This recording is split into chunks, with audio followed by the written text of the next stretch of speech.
Israel and the US are working on a dangerous plan to convince Ethiopia to do something. What is this plan? Now, finally, cat is out of the bag. US Israeli officials have been visiting Ethiopia.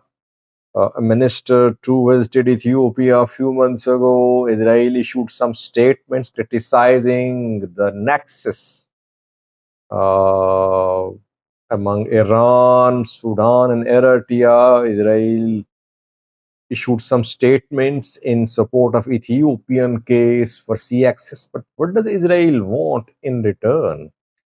Secondly, an operation has been conducted by Ethiopian intelligence agency in the Somali region, in which dozens of extremists have been arrested. This is what is being claimed by the intelligence agency of Ethiopia. What is the real story? I mean, suddenly dozens of extremists have been found, arrested in the Somali region. Let's start with the new story about Israel Ethiopia relations. It seems, viewers, that Israel and US are in talks to pressurize Ethiopia. It has been reported that David Barnea, who is Mossad chief of Israeli intelligence agency, he has contacted White House envoy Steve Witkoff. And the two discussed plans about relocation of Palestinians from Gaza to three countries: Libya, Indonesia, and Ethiopia. The Mossad chief asked the US to support Israel in convincing Ethiopia to take Palestinians. You know that Israel wants to expel Palestinians from Gaza and it wants to settle them into other countries. If you remember, Donald Trump also supported this plan and he urged Egypt and some other countries to take these Palestinians. Egypt and some Arab countries, he urged to take these Palestinians, and we heard reports that US was in contact with Somaliland, with Puntland to settle these Palestinians. US is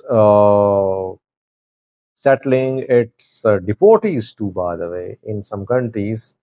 Some have been deported to South Sudan from the US, though they're not South Sudanese, they're from other countries, but they have been sent to South Sudan.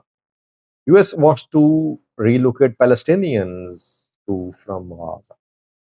Why did Israel contact the US?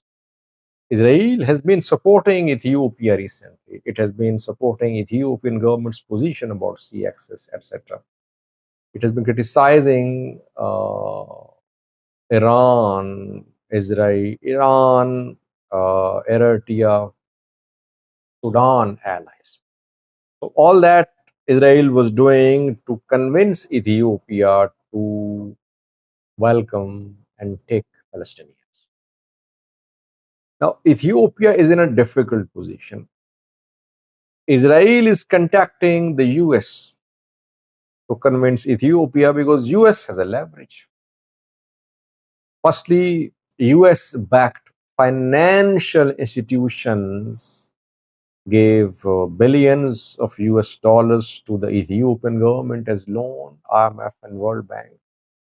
And IMF was all praise for Ethiopian government's decisions about economy, but 3 to 4 days ago, IMF changed its tone a little, questioning the sustained economic recovery in Ethiopia.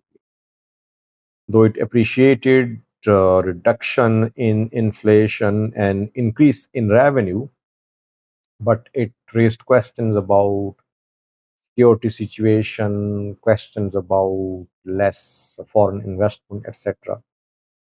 Uh, this change in the tone of IMF seems to be a hint that US will use IMF and World Bank against Ethiopia to convince Ethiopia, to force Ethiopia to uh, make some deals with the US.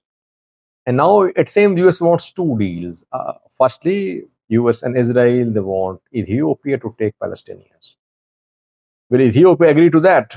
It's not very likely. Muslims are a major community in Ethiopia. I don't think Muslims will support that. And Muslims live in large numbers in Somali region, in Afar, in Oromia, etc. Secondly, US will put pressure upon Ethiopia on the issue of GERD.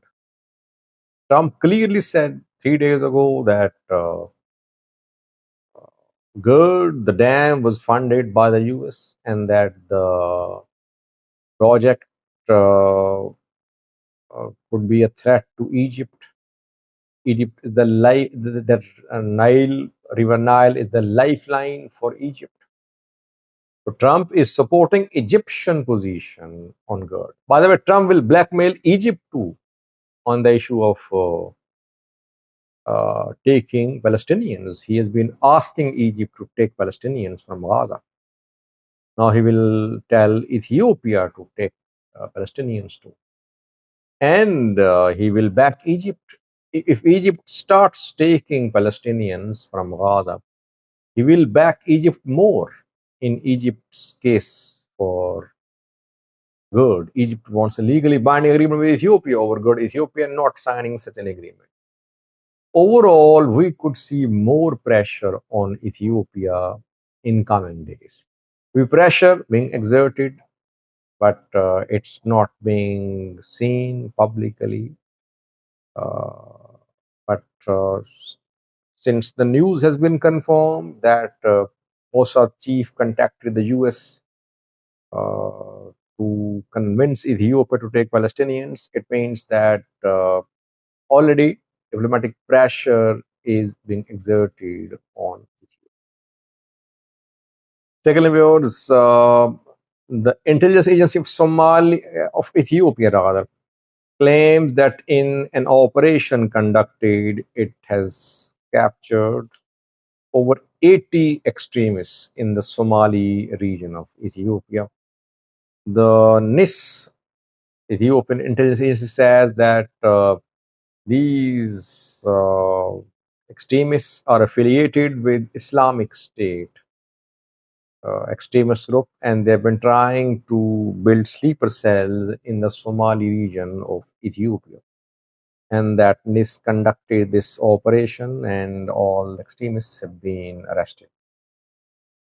Islamic State is a group of